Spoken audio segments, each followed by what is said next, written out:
क्या होती है, इम्प्लांटेशन ब्लीडिंग किसे कहते हैं, सक्सेसफुल इम्प्लांटेशन कब होते हैं, ओवुलेशन के बाद इम्प्लांटेशन के लक्षण क्या क्या होते हैं। तो फ्रेंड्स वीडियो में पूरा बने रहिएगा। और इम्प्लांटेशन की ब्लीडिंग कितने दिनों तक होती है, क्योंकि इन सारे टॉपिक पे आपका बिल्कुल ही कमेंट है और बिल्कुल ही आपको कंफ्यूजन है कि इन जो है इम्प्लांटेशन आखिर होता कब है, कितने दिनों तक होता है। हेलो फैमिली, आपका हमारे चैनल में बहुत बहुत स्वागत है। फ्रेंड्स, अगर चैनल पे नए होंगे तो चैनल को जरूर विजिट करिएगा, जरूर सपोर्ट कीजिएगा। सबसे पहले बात करते हैं फ्रेंड्स इम्प्लांटेशन की ब्लीडिंग।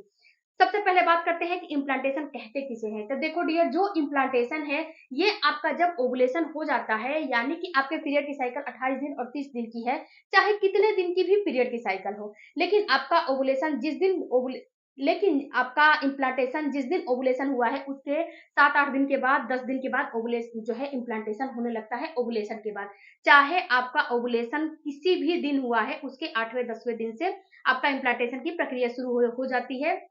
जब आप अपने ओवुलेशन को समझ लोगे तो आपको सबसे पहले अपने ओवुलेशन को आपको समझ, आपको ये चीज नोटिस करने हैं कि जो इम्प्लांटेशन होते हैं वो ओवुलेशन के 8 दिन बाद होते हैं। ओके, तो अगर यानी कि आपका अमूमन जो पीरियड आने का टाइम होता है वो 1 हफ्ते बाकी रहता है। 1 हफ्ते 4 या फिर 6 दिन या फिर 5 दिन ऐसे करके आपका टाइम रहता है पीरियड आने में, तब आपका इम्प्लांटेशन होता है। और जब आपका इम्प्लांटेशन होता है तो सबसे पहले हल्का सा स्पॉटिंग होता है।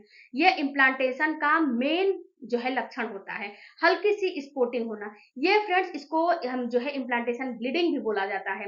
ये कितने दिनों तक होता है, तो फ्रेंड्स ये केवल 1 से 2 दिन हो सकता है, इससे ज्यादा आपको नहीं होता है। और आपको फ्रेंड्स कितना पैड लेना पड़ता है, तो आपको एक भी पैड नहीं लेना पड़ता है। अगर आपको जब ब्लीडिंग हो रही है, स्पॉटिंग हो रही है, उस कंडीशन में अगर आपको पैड लेना पड़े तो ये इम्प्लांटेशन ब्लीडिंग नहीं होता है। इम्प्लांटेशन की ब्लीडिंग बिल्कुल माइल्ड होती है, बिल्कुल 2-3 ड्रॉप होती है, और ये ब्लीडिंग बिल्कुल भी गाढ़ा नहीं होता है, बिल्कुल ही ब्राउन कलर का होता है और बिल्कुल हल्का सा पानी के जैसा होता है।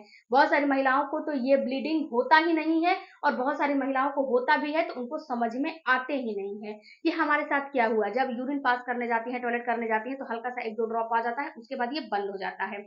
ओके, तो अगर आपके साथ भी ऐसा हो रहा है कि इम्प्लांटेशन की ब्लीडिंग हो रही है, स्पॉटिंग हल्का सा हो रहा है, ये आपको ब्राउन हो सकता है, पिंकिश हो सकता है, या फिर आपका जो डिस्चार्ज आ रहा है उसमें ब्लड की कुछ थोड़ा सा स्टोन जैसा धारिया आ सकता है, इससे ज्यादा ये ब्लीडिंग नहीं होता है। और 24 घंटे ब्लीडिंग होता ही नहीं है। आपको थोड़ा बहुत दिख जाएगा, हो सकता है कि आज दिख गया, हो सकता है कि 5 से 7-8 घंटे के बाद थोड़ा सा दिख जाए, इसके बाद फिर सुबह हो सकता है दिख जाए। 1 से 2 दिन हल्का फुल्का दिखेगा, उससे ज्यादा आपको नहीं दिखेगा। ओके, ये तो कंफर्म हो गया ना आपको। अब फ्रेंड्स, जो इम्प्लांटेशन की ब्लीडिंग होती है, अगर आपको ज्यादा हो रही है, पैड लेना पड़ रहा है, तो ये इम्प्लांटेशन नहीं है, ये आपका पीरियड है, जो कि आपको समझ में नहीं आ रहे हैं क्योंकि आप भ्रमित हैं कि हमें इम्प्लांटेशन हो रहे हैं। अब दूसरी बात फ्रेंड्स की, जब आपको इम्प्लांटेशन होते हैं ना, ये ब्लीडिंग के साथ साथ हल्का फुल्का आपको क्रैम्पिंग भी होता है। हल्का फुल्का माइल्ड सा पेट के लेफ्ट या फिर राइट या फिर पेट के निचले हिस्से में हल्का फुल्का आपको ब्लीडिंग होता है। बिल्कुल हल्का सा माइल्ड सा आपको ब्लीडिंग होता है, बिल्कुल हल्का सा, ज्यादा नहीं होता है, बिल्कुल माइल्ड सा आपको ब्लीडिंग, हल्का सा आपको दर्द जैसा फील होता है। पीरियड के निचले वाले हिस्से में खिंचाव और बिल्कुल सुई के चुभन जैसा दर्द जैसा फील हो रहा है, तो इसका मतलब है कि आपको कहीं ना कहीं इम्प्लांटेशन हो रहे हैं। पेट के नीचे नीचे वाले हिस्से में आपका यूट्रस होता है, और यूट्रस में ही बच्चा जब धंसता है, चिपकता है, तो आपको पेन होता है। इसके साथ साथ आपको पेल्विस गडल में पेन होता है, यानी कि पेल्विस वाला जो एरिया है ना, वहां पे भी खिंचाव जैसा जो है फील होता है। ऐसा फील होता है कि मेरी मांसपेशियां बिल्कुल खिंच रही है, मांसपेशी जो होती है ना, वो बिल्कुल उसमें खिंचाव जो है महसूस होने लगते हैं। तो हल्का फुल्का पेट में दर्द होता है। ये दर्द आपको 1 से 2 दिन रह, फ्रेंड्स ये दर्द आपको बहुत ज्यादा नहीं होता है, और ये दर्द बिल्कुल ही आपको अभी 2-3 मिनट के लिए होगा, फिर बंद हो जाएगा। फिर हो सकता है कि कल 2-3 मिनट के लिए हो, आधा घंटे के लिए हो, 1 घंटे के लिए हो, फिर बंद हो जाए, लेकिन ये दर्द बिल्कुल 24 घंटे परमानेंट बिल्कुल भी नहीं रहता है।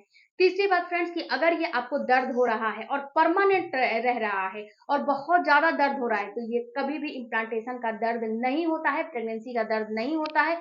ये आपको दूसरे चीज का दर्द है, पीरियड आने का दर्द है, या फिर अन्य किसी दूसरे रीजन की वजह से ये दर्द है, गैस कॉन्स्टिपेशन की वजह से दर्द है, या फिर अन्य कोई रीजन है उसकी वजह से दर्द है, लेकिन कभी भी इम्प्लांटेशन का दर्द इतना नहीं होता है। तीसरी बात फ्रेंड्स की प्रेगनेंसी में पेट में दर्द क्या नॉर्मल होता है? तो फ्रेंड्स ये जो दर्द होता है ना, हल्का फुल्का कभी कभी बना रहता है, ये नॉर्मल बात होता है, इसमें कोई दिक्कत वाली बात नहीं होती है। अब फ्रेंड्स जो इम्प्लांटेशन होते हैं, अब ये इम्प्लांटेशन आपके हो गए, इसके साथ साथ कुछ और भी आपको लक्षण दिखाई देते हैं, जैसे कि आपके यूरिन की फ्रीक्वेंसी का बढ़ जाना। जब आपको प्रेगनेंसी होती है, इम्प्लांटेशन होते हैं, तो उस समय जो आपका यूरिन ब्लैडर है उस पे आपको प्रेशर पड़ने लगता है, उस पे दबाव पड़ने लगता है, यानी कि उस पे बहुत ही ज़्यादा जो आपका किडनी है फास्ट काम करने लगता है, जिससे कि आपको यूरिन बार-बार जो है आती है। अगर थोड़ा भी यूरिन आपके ब्लैडर में इकट्ठा होता है, कलेक्ट होता है, तो वहाँ पे तुरंत आपको आपके माइंड को ये जो है दिशा निर्देश दिया जाता है कि आपको यूरिन पास करना है, यूरिन लगा है। और इसमें कोई जो है बात नहीं होती है, क्योंकि आपका हार्मोन ऊपर-नीचे एस्ट्रोजन बढ़ता है, प्रोजेस्टेरॉन बढ़ता है, मेलानिन बढ़ता है, बहुत सारे हार्मोन होते हैं जिससे कि वो ऊपर नीचे होते हैं और आपको थोड़ा बहुत ये परेशानी होती है, यूरिन की फ्रीक्वेंसी बढ़ जाती है। इसके साथ साथ आपको प्यास की भी फ्रीक्वेंसी बढ़ जाती है। जब आपको प्रेगनेंसी हो जाती है तो आपको बार बार प्यास भी लगने लगता है। ऐसा नहीं है कि केवल यूरिन लगता है, प्यास भी लगने लगता है। ऐसा फील होता है कि आपका अभी जो है पानी पी के आ रहे हो, फिर से मुंह सूख रहा है, गला सूख रहा है, फिर से प्यास आपको लग रहा है। तो ये दोनों लक्षण आपको प्रेगनेंसी के होते हैं, माने जाते हैं। उसके साथ साथ फ्रेंड्स आपको थकान, लिथार्जी फील होना, बहुत ही ज्यादा आपको ऐसा फील होगा कि आप कोई काम भी नहीं कर रहे हो, लेकिन बहुत ही ज्यादा आपको लिथार्जी फील होने लगेगा, थकान फील होने लगेगा। ऐसा फील होगा कि आप बहुत ही ज्यादा थके हुए हो, जो है बहुत ही ज्यादा अब कोई भी काम करने का नहीं मन कर रहा है, मेरी बॉडी बिल्कुल भी अलाउ नहीं कर रही है जो है काम करने का।